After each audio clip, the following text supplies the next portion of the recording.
ಒಂದ್ ಕಡೆ ಜಾತಿ ಗಣತಿ ವಿಚಾರಕ್ಕೆ ಸಂಬಂಧಪಟ್ಟಂತೆ ಲಿಂಗಾಯತ ಒಕ್ಕಲಿಗ ನಾಯಕರು ವಿರೋಧ ವ್ಯಕ್ತಪಡಿಸ್ತಾ ಇದ್ದಾರೆ. ಆದ್ರೆ ಇದೇ ಜಾತಿ ಗಣತಿ ಪರ ಅಹಿಂದ ಸಂಘಟನೆಗಳು ಬ್ಯಾಟಿಂಗ್ ಅನ್ನ ಮಾಡ್ತಾ ಇದ್ದಾರೆ. ಸಿದ್ದರಾಮಯ್ಯ ಪರ ನಿಂತಿದ್ದಾರೆ ಶೋಷಿತ ಸಮುದಾಯಗಳು. ಕಾಂತರಾಜ ಆಯೋಗ ವರದಿ ಅನುಷ್ಠಾನಕ್ಕೆ ಆಗ್ರಹವನ್ನು ಮಾಡ್ತಾ ಇದ್ದಾರೆ. ವರದಿ ವಿರೋಧ ಮಾಡಿದ್ರೆ ಸಚಿವರಿಗೆ ಘೇರಾವ್ ಹಾಕ್ತೀವಿ, ಮುಂದಿನ ಚುನಾವಣೆಯಲ್ಲಿ ಅವರ ವಿರುದ್ಧ ಪ್ರಚಾರ ಮಾಡ್ತೀವಿ.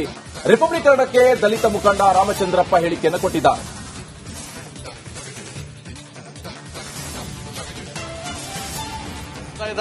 ನಾಯಕರಾದಂತಹ ರಾಮಚಂದ್ರ ಅವರು ನಮ್ಮ ಜೊತೆ ಇದ್ದಾರೆ. ಅವ್ರನ್ನ ಮಾತಾಡ್ತಾ ಹೋಗ್ತೀನಿ. ಸರ್, ಇವತ್ತು ಸರ್ಕಾರದ ಪರವಾಗಿ ನಿಂತು ಯಾರೆಲ್ಲ ವಿರೋಧ ಮಾಡ್ತಿದ್ದಾರೆ ಅವ್ರಿಗೆ ಎಚ್ಚರಿಕೆ ಕೊಡುವಂತ ಕೆಲಸವನ್ನ ಶೋಷಿತ ಸಮುದಾಯ ಮಾಡ್ತಾ ಇದೆ. ಯಾಕೆ ಅಲ್ಲ, ವಿರೋಧ ಮಾಡೋದಕ್ಕೆ ಆ ಸಮೀಕ್ಷೆಯ ವರದಿಯಲ್ಲಿ ಏನಿದೆ ಅಂತ ಅನ್ನೋದು ಯಾರಿಗೂ ಗೊತ್ತಿಲ್ಲ. ಇತ್ತೀಚೆಗೆ ನಡೆದಂತಹ ಒಂದು ಸಚಿವ ಸಂಪುಟ ಸಭೆಯಲ್ಲಿ ಅದನ್ನ ತಗೊಂಡು ಸಚಿವರುಗಳಿಗೆ ಮಾತ್ರ ಮಾಹಿತಿ ಕೊಟ್ಟಿದ್ದಾರೆ. ನೀವು ಇದನ್ನೆಲ್ಲ ಪ್ರಿಪೇರ್ ಆಗಿ ಬನ್ನಿ, ನೆಕ್ಸ್ಟ್ ಒಂದೇ ಸಬ್ಜೆಕ್ಟ್ ಇಟ್ಕೊಂಡು ಇದನ್ನ ಮಾಡೋಣ ಅಂತ ಪೇಪರ್ಗಳಲ್ಲಿ ನಾವು ನೋಡಿದಂಥದ್ದು. ಇದನ್ನ ಬಗ್ಗೆ ಚರ್ಚೆ ಮಾಡೋಣ, ಅದನ್ನ ಬಿಡುಗಡೆ ಮಾಡೋಣ ಅಂತ ನಾವು ಇದನ್ನ ಏನೋ ಹೇಳಿದ್ದಾರೆ. ಹಾಗಾಗಿ ಯಾರಿಗೂ ಗೊತ್ತಿಲ್ಲ ಅದರೊಳಗಡೆ ಏನಿದೆ ಅಂತ. ಅದು ಸೋರಿಕೆನೂ ಆಗಿಲ್ಲ, ಅದು ವೈಜ್ಞಾನಿಕವಾಗಿದೆ, ಅದು ಔಟ್ಡೇಟೆಡ್ ಅಲ್ಲ.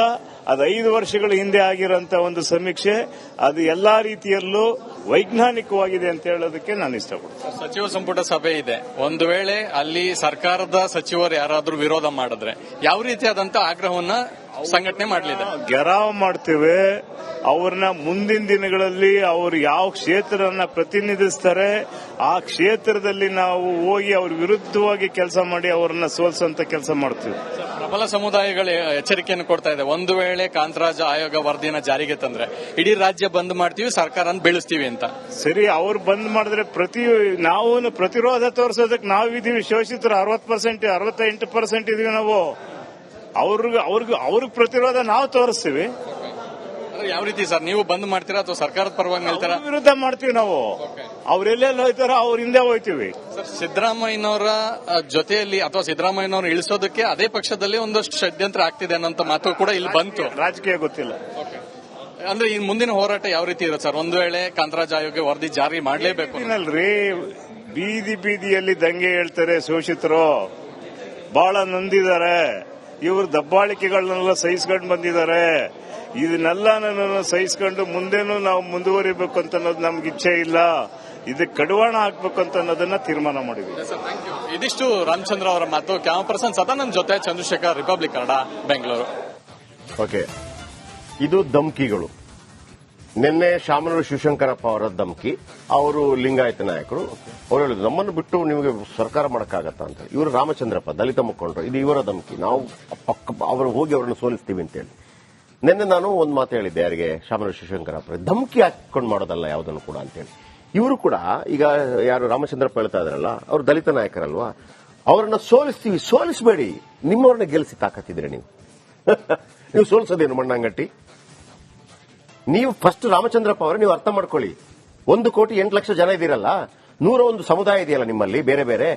ಫಸ್ಟ್ ಅವರನ್ನ ಸೇರಿಸಿ ಒಟ್ಟಿಗೆ, ಆಮೇಲೆ ಉಳಿದವರ ವಿರುದ್ಧ ನೀವು ಸಮರ ಸಾರಿರುವಂತೆ.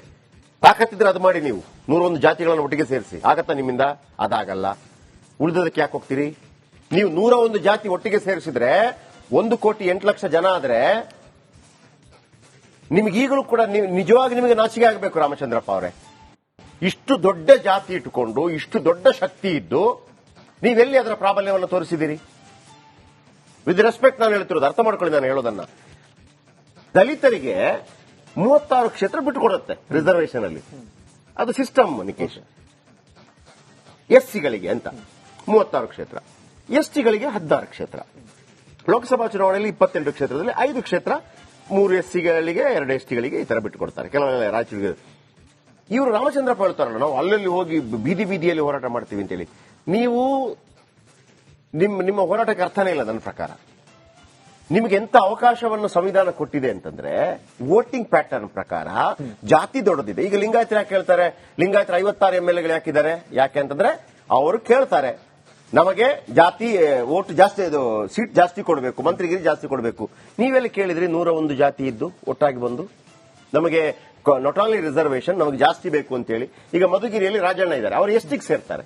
ಅವರು ಜನರಲ್ ಕ್ಯಾಟಗರಿ ಗೆದ್ದು ಬನ್ನಿ, ನಿಮ್ಗೆ ತಾಕತ್ತಿದ್ರೆ ಕೇಳಿ, ಅಲ್ಲಿ ನಾವಿಲ್ಲದೆ ಓಟ್ ಆಗೋದಿಲ್ಲ ಅಂತ ಹೇಳಿ.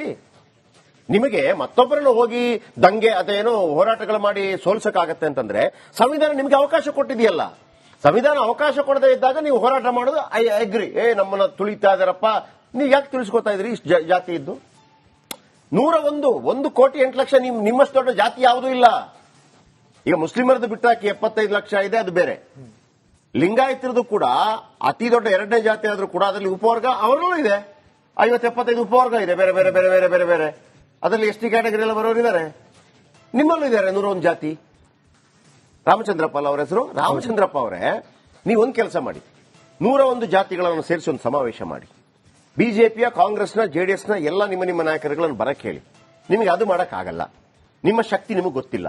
1,08,00,000 ಜನ ಇದ್ದಿದ್ರೆ ನೀವು ಆ ರಿಸರ್ವೇಶನ್ ಬಿಟ್ಟಾಕಿ ಎಕ್ಸ್ಟ್ರಾ 30 ಜನ ಎಂಎಲ್ಎಗಳು ಬರಬೇಕಾಗಿತ್ತು. ಎಲ್ಲಿ ಬರ್ತಾ ಇದ್ದೀರಿ ನೀವು? ಅಥವಾ ನಿಮ್ಮ ದಲಿತ್ ವೋಟ್ ಪ್ರಕಾರ ಬಂದಂತ ನಾಯಕರು ನಿಮ್ಗೆ ಕೆಲಸ ಮಾಡಬೇಕಾಗಿತ್ತು. ಆಯ್ತು, ಬಿಟ್ಟಾಕಿ. ಎಸ್ಸಿ ಮತ್ತು ಎಸ್ಟಿಗಳು ಸಾಧ್ಯ ಇಲ್ಲ, ಕಷ್ಟ ಇದೆ. ಅದು ಬೇರೆ ಬೇರೆ ಜಾತಿ ಒಂದರಲ್ಲೇ ಆಗೋದಿಲ್ಲ. ನೀವಿಬ್ಬರು ಒಂದಾದ್ರೆ 1 ಕೋಟಿ 1.5 ಕೋಟಿ ಯಾವ ಮಗನು ಬೇಡ ನಿಮಗೆ. ಮುಖ್ಯಮಂತ್ರಿ ನೀವೇ, ಉಪಮುಖ್ಯಮಂತ್ರಿ ನೀವೇ. ಅದು ಯಾಕಾಗಲ್ಲ ನಿಮ್ಮಿಂದ? ಅದು ಯಾಕಾಗಲ್ಲ? ನಮ್ಮನ್ನು ತುಳಿದ್ರು. ಓಕೆ, ಸಂವಿಧಾನ ಬರೋ ತನಕ ಹೇಳೋದಕ್ಕೊಂದು ಅರ್ಥ ಇದೆ. ಈಗ ಇಷ್ಟೊಂದು ಅವಕಾಶಗಳಿದೆ, ರಿಸರ್ವೇಶನ್ ಇದೆ, ಜಾತಿ ದೊಡ್ಡದಿದೆ, ಈಗಲೂ ಕೂಡ ತುಳಿತಾರೆ ಅಂತಂದ್ರೆ ಮತ್ತೆ ಸಂವಿಧಾನಕ್ಕೆ ಮಾಡುವಂತ ಅಪಚಾರ ಅಲ್ವಾ ಇದು? ನನ್ನ ವೈಯಕ್ತಿಕ ಅನಿಸಿಕೆ ಅಪ್ಪ, ನನಗಂಗ ಅನಿಸ್ತಾ ಇದೆ. ಇಷ್ಟೊಂದು ಶಕ್ತಿ ಇಟ್ಕೊಂಡ್ರೆ ಹ್ಯೂಮನ್ ರಿಸೋರ್ಸ್ ನಿಮ್ಮಲ್ಲಿದೆ, 1,08,00,000 ಮತ್ತು 48 ಎಸ್ಟಿಗಳು ಮತ್ತು ಉನ್ನತ ಸ್ಥಾನದಲ್ಲಿ ಇದ್ದಾರಲ್ಲ ಸರ್. ಮತ್ತೆ ಯಾರು ಈಗ ಮಲ್ಲಿಕಾರ್ಜುನ್ ಖರ್ಗೆ ಇದ್ದಾರೆ, ಮಲ್ಲಿಕಾರ್ಜುನ್ ಖರ್ಗೆ, ಪ್ರಿಯಾಂಕ್ ಖರ್ಗೆ, ಎಚ್.ಸಿ. ಮಹದೇವಪ್ಪ, ಪರಮೇಶ್ವರ್, ಮುನಿಯಪ್ಪ ಅಂಡ್ ಬೇರೆ ಬೇರೆ ಇನ್ನೂ ಇದ್ದಾರೆ ಕೆಲವರು. ಇವರು ಯಾರು, ತಿಮ್ಮಾಪುರ್, ಎಚ್.ಸಿ. ಮಹದೇವಪ್ಪ ಅವರಿಗಿಂತ ದೊಡ್ಡ ನಾಯಕ ಬೇಕಾ? ಜ್ಞಾನಿ ಬೇಕಾ? ಪ್ರಿಯಾಂಕ್ ಖರ್ಗೆಗಿಂತ ಬೇಕಾ? ಮಲ್ಲಿಕಾರ್ಜುನ್ ಖರ್ಗೆಗಿಂತ ಬೇಕಾ? ಪರಮೇಶ್ವರ್ ಅವರಿಗಿಂತ ಬೇಕಾ? ಏನ್ ಮಾಡ್ತಾ ಇದ್ದೀರಿ ನೀವು? ಪ್ರಶ್ನೆ ಮಾಡ್ಬೇಕಾ ಮಾಡುವ? ದಲಿತ ಕಾರಣ ಆಗಬಾರ್ದು ಸರ್, ಅಲ್ಲಿ ತಾಕತ್ತಿದೆ ನಿಮ್ಮ ಹತ್ರ. ನೀವು ಅದು ಮಾಡಿಬಿಟ್ಟು ನಾನು ಅವರನ್ನು ಸೋಲಿಸ್ತೀನಿ, ಅವರನ್ನು ಸೋಲಿಸಬೇಡಯ್ಯ, ನೀನು ಫಸ್ಟ್ ಗೆಲ್ಲು. ಅದು ನನ್ನ ಪ್ರಶ್ನೆ. ಗೆಲ್ಸು. ಇಲ್ಲ ಅಂತಂದ್ರೆ ಯಾರಾದ್ರೆ ನಾವಿಲ್ಲಾಂದ್ರೆ ನೀವು ಗೆಲ್ಲಕ್ಕಾಗಲ್ಲ, ಅವರಿದ್ರೆ ನಾನು ಗೆಲ್ಲಬೇಕಾಗತ್ತೆ ಅಂತ ಭಯ ಆದ್ರೆ ಇರಲಿ. ಅದಿಲ್ಲ ಬಿಟ್ಟು ಅವರನ್ನು ಸೋಲಿಸಬೇಡ, ನೀವು ಗೆಲ್ಲಿ. ನಾನು ಹೇಳೋದು 36 ರಿಸರ್ವೇಶನ್ ಇದೆಯಲ್ಲ, 36 ನೀವು ಎಂಎಲ್ಎಗಳನ್ನು ನಿಲ್ಲಿಸಿ ಅಥವಾ ನಿಮ್ಮ ಪರವಾಗಿರುವಂತ ಎಂಎಲ್ಎ ಗೆಲ್ಲಿಸಿ. ಅದು ತಾಕತ್ತು. ಗೇರವ್ ಯಾಕಾಗ್ತೀರಿ ನೀವು? ಸೋಲಿಸಬೇಡಿ, ಗೆಲ್ಲಿಸಿ ನಿಮ್ಮವ್ರನ್ನ, ಅಷ್ಟೇ ಹೇಳೋದು. ಇದು ಯಾರಿಗ ಅರ್ಥ ಆಗಿರುತ್ತೆ. ಆಯ್ತಾ? ನೆಕ್ಸ್ಟ್ ಬನ್ನಿ. ಓಕೆ, ಈಗ ಕೈ ಸುಡ್ತಾ ಇದೆ ಈ ಜಾತಿ ಜನ. ಒಂದ್ ಕಡೆ ಜಾತಿ ಗಣತಿ ವಿಚಾರಕ್ಕೆ ಸಂಬಂಧಪಟ್ಟಂತೆ ಲಿಂಗಾಯತ ಒಕ್ಕಲಿಗ ನಾಯಕರು ವಿರೋಧ ವ್ಯಕ್ತಪಡಿಸ್ತಾ ಇದ್ದಾರೆ. ಆದ್ರೆ ಇದೇ ಜಾತಿ ಗಣತಿ ಪರ ಅಹಿಂದ ಸಂಘಟನೆಗಳು ಬ್ಯಾಟಿಂಗ್ ಅನ್ನ ಮಾಡ್ತಾ ಇದ್ದಾರೆ. ಸಿದ್ದರಾಮಯ್ಯ ಪರ ನಿಂತಿದ್ದಾರೆ ಶೋಷಿತ ಸಮುದಾಯಗಳು. ಕಾಂತರಾಜ ಆಯೋಗ ವರದಿ ಅನುಷ್ಠಾನಕ್ಕೆ ಆಗ್ರಹವನ್ನು ಮಾಡ್ತಾ ಇದ್ದಾರೆ. ವರದಿ ವಿರೋಧ ಮಾಡಿದ್ರೆ ಸಚಿವರಿಗೆ ಘೇರಾವ್ ಹಾಕ್ತೀವಿ, ಮುಂದಿನ ಚುನಾವಣೆಯಲ್ಲಿ ಅವರ ವಿರುದ್ಧ ಪ್ರಚಾರ ಮಾಡ್ತೀವಿ. ರಿಪಬ್ಲಿಕನ್ನಕ್ಕೆ ದಲಿತ ಮುಖಂಡ ರಾಮಚಂದ್ರಪ್ಪ ಹೇಳಿಕೆಯನ್ನು ಕೊಟ್ಟಿದ್ದಾರೆ.